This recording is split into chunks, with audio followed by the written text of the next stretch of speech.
Hello everyone, welcome back to the channel. 1 April 2025 जो कि आज से स्टार्ट हो रहा है और टीडीएस से रिलेटेड काफ़ी कुछ चेंजेस यहाँ पे एप्लीकेबल होने जा रहा है।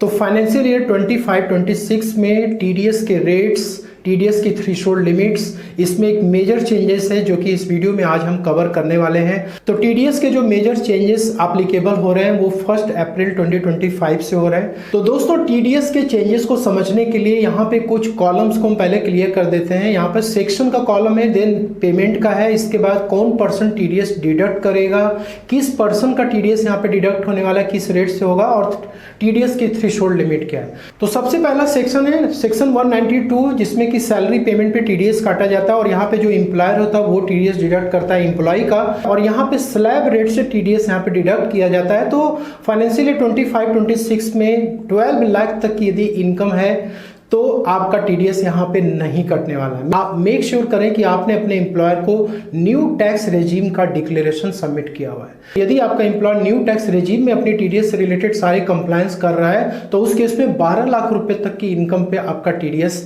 नहीं कटेगा। जैसे ही 12 लाख रुपीस क्रॉस करेगा उसके बाद ही टीडीएस उन्हें काटना है। और नेक्स्ट यहाँ पे section 192A, pre mature withdrawal from EPF account employees provident fund, जिसमें कि 5 इयर्स के पहले यदि आप इसमें से पैसा विड्रॉ करते हैं तो उस केस में डिडक्टर कोई भी हो सकता है और एम्प्लॉय का ही टीडीएस डिडक्ट होगा। देखिए यहाँ पे रेट जो होगा वो 10% का होगा और यहाँ पे जो लिमिट है वो 50,000 की है। मतलब यदि आप 50,000 रुपीज ईपीएफ से विड्रॉ करते हैं तो उस केस में कोई टीडीएस नहीं कटेगा। 50,000 के ऊपर जाएगा तो 10% के रेट से टीडीएस डिडक्ट होगा। और नेक्स्ट यहाँ पे सेक्शन 193, सिक्योरिटीज में इन्वेस्टमेंट पे होने वाली जो भी इंटरेस्ट की इनकम होती है उस पर टीडीएस इस सेक्शन में डिडक्ट होता है। तो डिडक्टर कोई भी हो सकता है और रेजिडेंट पर्सन का यहाँ पे टीडीएस डिडक्ट किया जाता है। रेट जो होगा वो 10% के रेट से होगा और ये जो लिमिट है इसको चेंज कर दिया गया। बिल्कुल ही लेटेस्ट आपको यहाँ पे थ्रेशोल्ड लिमिट बता रहा हूँ। यदि 10,000 तक आपकी इंटरेस्ट इनकम हो रही है सिक्योरिटी से तो उस केस में टीडीएस नहीं कटेगा। इसके ऊपर जब जाएगा तो 10% के रेट से टीडीएस डिडक्ट होगा। और नेक्स्ट यहाँ पे सेक्शन है 194, यदि आपको शेयर से या म्यूचुअल फंड से आपको डिविडेंड की इनकम यदि हो रही है तो उस केस में टीडीएस यहाँ पे चेंज कर दिया गया है। तो कोई भी डोमेस्टिक कंपनी हो सकती है टीडीएस डिडक्टर और रेजिडेंट शेयर होल्डर्स का टीडीएस यहाँ पे डिडक्ट होता है। 10% का रेट है और यहाँ पर भी देखिए थ्रेशोल्ड लिमिट को चेंज कर दिया गया है। ठीक है, तो 10,000 तक यदि आपकी डिविडेंड इनकम हो रही है तो आपको कोई टीडीएस नहीं कटेगा। 10,000 के ऊपर जाएगा तो 10% के रेट से टीडीएस डिडक्ट होगा। नेक्स्ट यहाँ पे सेक्शन 194A, ज्यादातर लोग अपने पैसे को fix deposit, recurring deposit, senior citizen saving scheme हो गया, किसान विकास पत्र हो गया या फिर नेशनल सेविंग सर्टिफिकेट हो गया, ऐसे इंस्ट्रूमेंट्स में पैसे इन्वेस्ट करते हैं। यहां से आपको जो इंटरेस्ट इनकम होती है उस पे आपका टीडीएस डिडक्ट होता है। तो यहाँ पे जो डिडक्टर हो सकता है वो bank, post office, cooperative societies या फिर इंडिविजुअल एचओएफ भी हो सकता है। किसी भी रेजिडेंट पर्सन का यहाँ पे टीडीएस काटा जा सकता है और 10% के रेट से टीडीएस डिडक्ट होगा। तो यहाँ पे देखिए इंपॉर्टेंट क्या है कि यदि कोई नॉर्मल सिटीजन है जिसकी ये 60 ईयर्स के नीचे है, यदि उस पर्सन को 25-26 फाइनेंशियल ईयर में इंटरेस्ट की इनकम हो रही है एफडी, आरडी या फिर केवीपी, एनएससी कराने से, तो उस केस में 50,000 तक तो कोई टीडीएस बैंक, पोस्ट ऑफिस या कोऑपरेटिव सोसाइटीज नहीं काटेगा। इसके ऊपर यदि जाएगा तो 10% के रेट से टीडीएस कटेगा। सीनियर सिटीजन के लिए मेजर यहाँ पे चेंजेस किया गया, 1 लाख तक की लिमिट दी गई है। 1 लाख तक यदि आपको इंटरेस्ट की इनकम होती है तो टीडीएस नहीं कटेगा। उसके ऊपर जाएगा तो 10% के रेट से टीडीएस डिडक्ट होगा। अदर्स में यहाँ पे 10,000, मान लीजिए कोई इंडिविजुअल एचओएफ है, यदि आपने इनको पैसे दे रखे हैं और आपको इंटरेस्ट पे कर रहे हैं तो उस केस में 10,000 के ऊपर यदि जाएगा तो इन्हें 10% के रेट से टीडीएस काटना होगा। यदि 10,000 तक इनकम होती है तो कोई टीडीएस डिडक्ट नहीं होगा। नेक्स्ट यहाँ पर है लॉटरी की विनिंग, सेक्शन 194B। इसमें है कि कोई भी पर्सन यहाँ पे लॉटरी की विनिंग्स पे आपका टीडीएस काट सकता है, किसी भी पर्सन का काट सकता है। रेट यहाँ पे फ्लैट 30% के रेट से टीडीएस डिडक्ट होगा। लेकिन यहाँ पे एक मेजर चेंजेस कर दिया गया है कि पहले क्या था कि एक फाइनेंशियल ईयर में एग्रीगेट बेसिस पे देखा जाता था कि यदि आपका 10,000 के ऊपर जा रहा है तो उस केस में टीडीएस डिडक्ट होता था, लेकिन अब ये पर ट्रांजेक्शन यहाँ पे कर दिया गया है कि यदि आपका सिंगल ट्रांजेक्शन हो रहा है 10,000 रुपीज तक तो टीडीएस नहीं कटेगा, 10,000 के ऊपर जैसे जाएगा उस पर टीडीएस डिडक्ट हो जाएगा। लेट्स से कि आपको लॉटरी की विनिंग हो रही है 8,000 की या 5,000 रुपीज की, तो उस पर टीडीएस नहीं कटेगा। मान लीजिए कि ये 12,000 हो गया या फिर 15,000 हो गया, तो उस केस में जब जब आपका ये 10,000 के ऊपर क्रॉस करेगा 30% के रेट से टीडीएस डिडक्ट होगा। यहाँ पे जो नेक्स्ट सेक्शन है वो है सेक्शन 194BA, ऑनलाइन गेमिंग से जो आपको अर्निंग्स हो रही है उस पर टीडीएस डिडक्ट होता है। यहाँ पे फ्लैट 30% के रेट से टीडीएस डिडक्ट होगा और यहाँ पे कोई भी थ्रेशोल्ड लिमिट नहीं है। नेक्स्ट है सेक्शन 194BB, जिसमें कि हॉर्स रेसिंग पे जो है इनकम होती है उस पर टीडीएस डिडक्ट होता है, फ्लैट 30% से होगा। यहाँ पर भी 10,000 की सिंगल ट्रांजेक्शन यहाँ पे एप्लीकेबल हो चुकी है कि यदि 10,000 तक आपको हॉर्स रेसिंग से इनकम हो रही है तो उस पर टीडीएस नहीं कटेगा, लेकिन जैसे 10,000 के ऊपर क्रॉस करेगा आपका टीडीएस यहाँ पे डिडक्ट होगा। पहले ये रूल था कि एग्रीगेट बेसिस पे फाइनेंशियल ईयर वाइज चल रहा था, लेकिन अब ट्रांजेक्शन वाइज यहाँ पे टीडीएस एप्लीकेबल हो चुका है। सेक्शन 194C कॉन्ट्रैक्टर सब कॉन्ट्रैक्टर के पेमेंट के लिए बहुत ही इंपॉर्टेंट सेक्शन है जिसपे कि टीडीएस डिडक्ट किया जाता है। तो यहाँ पे कोई भी पर्सन टीडीएस डिडक्ट कर सकता है एक्सेप्ट इंडिविजुअल और एचयूएफ। तो इंडिविजुअल और एचयूएफ को यहाँ पे क्यों नहीं लिया गया है? तो ऐसे इंडिविजुअल एचयूएफ जो कि ऑडिट में नहीं आते हैं, मतलब कि जिनका कि प्रीवियस फाइनेंशियल ईयर में जो टर्नओवर है वो 1 करोड़ तक है, बिजनेस कर रहे हैं तो यदि प्रोफेशनल है तो 50 लाख तक है, तो ऐसे इंडिविजुअल को यहाँ पे 194C में कवर नहीं किया गया है। लेकिन जिनका टर्नओवर 1 करोड़ के ऊपर क्रॉस कर चुका है या फिर 50 लाख के ऊपर प्रोफेशनल केस में क्रॉस कर चुका है तो वो इंडिविजुअल एचयूएफ इसमें कवर्ड होंगे, ठीक है। और किसी भी रेसिडेंट का यहाँ पे टीडीएस कट सकता है। यदि आप कोई इंडिविजुअल और एचयूएफ को आपने पेमेंट किया हुआ है तो 1% के रेट से टीडीएस डिडक्ट हो गया और अदर्स के केस में 2% का रेट से यहाँ पे टीडीएस डिडक्ट होगा। सेक्शन 194C में कोई भी चेंजेस नहीं है, जो पहले रूल्स था वही यहाँ पे एप्लीकेबल है। यदि एग्रीगेट बेसिस पे देखिए तो एक फाइनेंशियल ईयर में यदि आपका 1 लाख रुपए क्रॉस करता है तो उस केस में टीडीएस डिडक्ट होगा। 1 लाख रुपीज तक एक फाइनेंशियल ईयर में एग्रीगेट बेसिस पे कोई टीडीएस यहाँ पे नहीं कटेगा। यदि कोई कॉन्ट्रैक्ट की बिल ऐसी जो कि 30,000 रुपए तक है तो उस पर टीडीएस नहीं कटेगा, लेकिन जैसे वो 30,000 के रुपीज के ऊपर क्रॉस करती है तो उस पर टीडीएस कटेगा। नेक्स्ट यहाँ पे सेक्शन 194D इंश्योरेंस कमीशन। यदि आप किसी भी पर्सन का LIC वगैरह कराते हैं, ठीक है, तो आपको कमीशन इंश्योरेंस कंपनी पे करती है, तो उस केस में वो टीडीएस डिडक्ट करती है। तो यहाँ पे इंश्योरेंस कंपनी टीडीएस डिडक्ट करेगी किसी भी रेजिडेंट पर्सन का। तो यहाँ पे देखिए यदि आप इंडिविजुअल का कोई भी इंश्योरेंस करा रहे हैं तो उस केस में 2% का टीडीएस इंश्योरेंस कंपनी डिडक्ट करेगी। यदि कोई कंपनी को ये पेमेंट कर रही है कमीशन या ब्रोकरेज तो उस केस में 10% का टीडीएस डिडक्ट करेगी। और यहाँ पर भी देखिए एक मेजर चेंज किया गया है कि 20,000 तक एक फाइनेंशियल ईयर में यदि पेमेंट है कमीशन का तो उस केस में कोई टीडीएस डिडक्ट नहीं होगा, लेकिन 20,000 के ऊपर यदि आपका कमीशन चला जाता है तो उस केस में टीडीएस डिडक्ट होगा।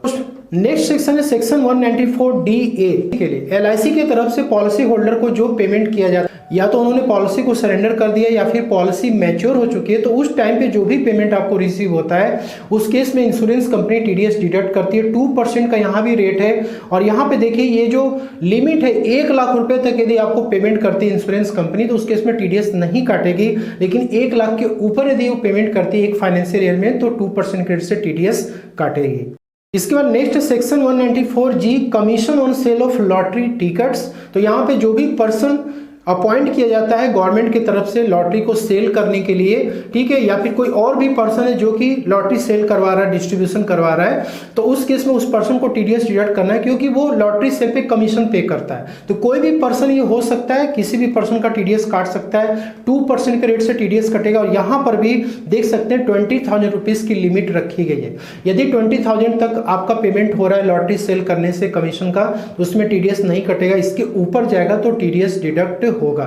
नेक्स्ट यहाँ पे section 194H commission and brokerage, जिसमें कि आप कहीं कोई भी गुड्स को बाय या सेल करवाने के बीच में इंटरमीडियरी का आप काम कर रहे हैं, उसको आप सेल आउट करा रहे हैं, उसके लिए आपको कमीशन मिलता है, या फिर कोई प्रॉपर्टी की डीलिंग आप कराते हैं उस पर आपको ब्रोकरेज या कमीशन मिलता है, तो उस तरीके के केसेस यहाँ पे कवर्ड होते हैं। कोई भी पर्सन यहाँ पे टीडीएस काट सकता है एक्सेप्ट इंडिविजुअल और एचयूएफ, जो कि मैंने आपको भी ऊपर बताया था। यदि ऑडिट इनके ऊपर एप्लीकेबल है तो ये टीडीएस काटेंगे, अदरवाइज नहीं काटेंगे। किसी भी रेजिडेंट का काट सकते हैं, 2% के रेट से टीडीएस कटेगा। और यहाँ पर भी लिमिट 20,000 की रखी गई है। ठीक है, 20,000 के ऊपर यदि जाएगा कमीशन ब्रोकरेज तो टीडीएस कटेगा, अदरवाइज नहीं कटेगा। नेक्स्ट सेक्शन है सेक्शन 194I जो कि रेंट पेमेंट पे कटता है। कोई भी पर्सन यहाँ पे काट सकता है एक्सेप्ट इंडिविजुअल एचयूएफ जिनके ऊपर की ऑडिट एप्लीकेबल नहीं है। ठीक है, यदि ऑडिट एप्लीकेबल है तो वो काट सकते हैं, किसी भी रेजिडेंट का काट सकते हैं। तो यदि आपने लैंड, बिल्डिंग या फर्नीचर वगैरह आप यदि यूज कर रहे हैं तो उस केस में 10% के रेट से टीडीएस आप काटेंगे। यदि आप प्लांट एंड मशीनरी यूज कर रहे हैं तो उस केस में 2% के रेट से टीडीएस काटेंगे। तो यहाँ पर भी देखिए अब लिमिट जो है यहाँ पे चेंज कर दिया गया। तो पहले ये रूल था कि यदि आप एक फाइनेंशियल ईयर में 2,40,000 तक रेंट का पेमेंट करते हैं तो कोई टीडीएस आपको नहीं काटना होता था, उसके ऊपर क्रॉस करता था तो आपको टीडीएस डिडक्ट करना होता था। बजट 2025 में इसको मंथली बेसिस कर दिया गया कि यदि 50,000 तक आप रेंट दे रहे हैं तो उस केस में कोई टीडीएस आप नहीं काटेंगे। 50,000 के ऊपर यदि जाएगा, लेट सपोज कि आप 60,000 पे कर रहे हैं, 70,000 पे कर रहे हैं, तो उस केस में आपको इमीडिएटली टीडीएस डिडक्ट करना है, गवर्नमेंट को पे करना है। और नेक्स्ट यहाँ पे सेक्शन 194IA जो कि इमूवेबल प्रॉपर्टी को बाई करने पे टीडीएस आप काटते हैं। ठीक है, और इसमें जो रूरल एग्रीकल्चरल लैंड है वो इसमें कवर्ड नहीं होगा। अर्बन एग्रीकल्चरल लैंड यदि आप बाई करते हैं तो उस केस में यहाँ पे कवर्ड होगा। कोई भी बायर यहाँ पे टीडीएस काट सकता है, रेजिडेंट सेलर का काटेगा। यहाँ पे टीडीएस रेट जो है वो 1% का है, लेकिन यहाँ पे वैल्यू इंपॉर्टेंट है। तो जो स्टैम्प ड्यूटी वैल्यू है प्रॉपर्टी की या जो एक्चुअल सेल वैल्यू है, दोनों में से जो ज्यादा होगा उस पे 1% का रेट लगेगा। लेकिन यहाँ पे थ्रेशोल्ड लिमिट भी इंपॉर्टेंट है कि आपकी स्टैम्प ड्यूटी वैल्यू या फिर जो एक्चुअल सेल वैल्यू यदि 50 लाख की वो नीचे आ रही है तो उस केस में कोई टीडीएस डिडक्ट नहीं होगा। 50 लाख या फिर उसके ऊपर यदि जाता है तो फिर 1% के रेट से टीडीएस बायर को डिडक्ट करना पड़ेगा। सेक्शन 194I भी rent by individual HUF not covered under tax audit. अब यहाँ पे देखिए जो ऊपर मैंने आपको बताया था सेक्शन 194I, उसी का ये जस्ट अपोजिट है कि यहाँ पे इंडिविजुअल एचयूएफ जिनके ऊपर ऑडिट एप्लीकेबल नहीं था, वो टीडीएस नहीं काट रहे थे, तो उनको सेक्शन 194IB में भेज दिया गया है। तो यहाँ पे कोई इंडिविजुअल एचयूएफ टीडीएस काट सकता है किसी भी रेजिडेंट का। 2% का रेट यहाँ पे एप्लीकेबल हो चुका है, पहले 5% का रेट एप्लीकेबल होता था। 50,000 पर मंथ यदि आप रेंट पे कर रहे हैं तो उस केस में कोई भी टीडीएस डिडक्ट नहीं होगा। उसके ऊपर यदि जाएगा तो 2% रेट से टीडीएस काटना पड़ेगा। नेक्स्ट सेक्शन है 194J। यदि कोई प्रोफेशनल या टेक्निकल सर्विसेज आप लेते हैं, उसका फीस का पेमेंट करते हैं, तो इसमें कोई भी पर्सन टीडीएस डिडक्ट कर सकता है, लेकिन इंडिविजुअल एचयूएफ जिनके ऊपर ऑडिट एप्लीकेबल नहीं, उनको छोड़कर किसी भी रेजिडेंट का डिडक्ट कर सकता है। 10% का रेट है। और देखिए यहाँ पर लिमिट क्या है कि बढ़ा दी गई, पहले 30,000 की लिमिट थी लेकिन अब 50,000 कर दी गई। यदि 50,000 तक यदि आप प्रोफेशनल को या टेक्निकल सर्विस के लिए पे करें तो कोई टीडीएस आप नहीं काटेंगे, लेकिन इसके ऊपर जाएगा तो टीडीएस काटना होगा। लेकिन इसमें डायरेक्टर का रेम्यूनरेशन इंक्लूडेड नहीं है। डायरेक्टर का रेम्यूनरेशन जो भी होगा उस पर टीडीएस डिडक्ट होगा 10% के रेट से। नेक्स्ट है सेक्शन 194M, बहुत ही इंपॉर्टेंट सेक्शन है। सेक्शन 194C हो, 194H हो या फिर 194J हो, इसमें ऐसे इंडिविजुअल एचयूएफ को टीडीएस काटने के लिए मना किया गया है जिनके ऊपर की ऑडिट एप्लीकेबल नहीं था।